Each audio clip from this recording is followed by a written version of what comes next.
परमेश्वर ने दुख तकलीफें क्यों रहने दी।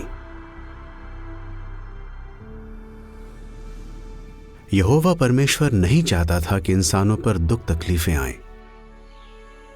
उसने तो पहले आदमी औरत को एक शानदार जीवन दिया था,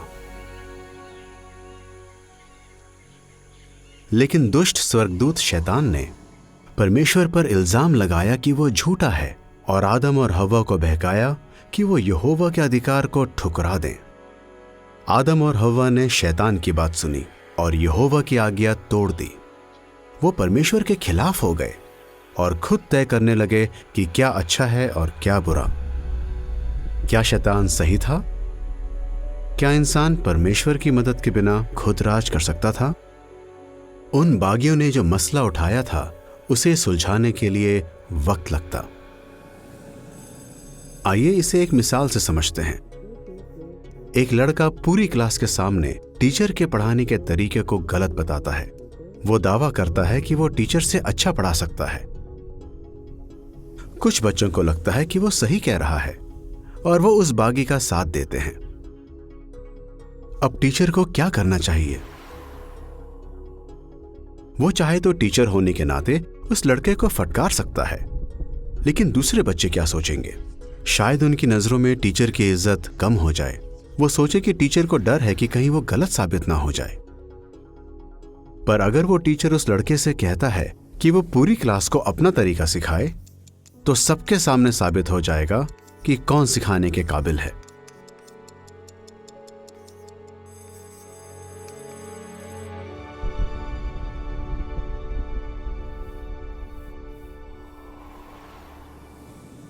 यहोवा ने भी कुछ ऐसा ही किया है।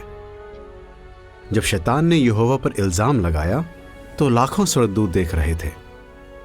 अब यहोवा जिस तरीके से इस बगावत का जवाब देता, उसका असर न सिर्फ स्वर्गदूतों पर बल्कि आगे चलकर सब इंसानों पर पड़ता।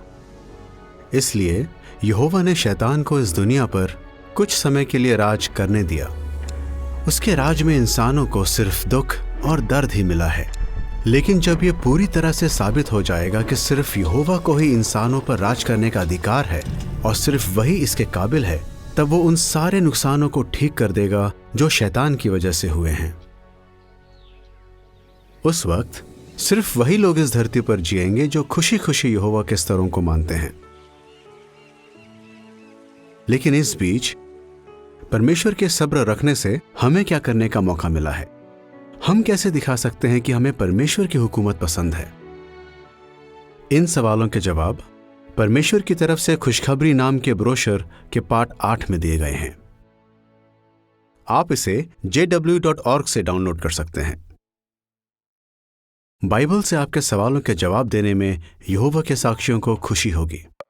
बाइबल अध्ययन के लिए आप ऑनलाइन गुजारिश कर सकते हैं। आप जहां भी हों, आपके समय के मुताबिक यहोवा के साक्षी आपसे मिलने जरूर आएंगे।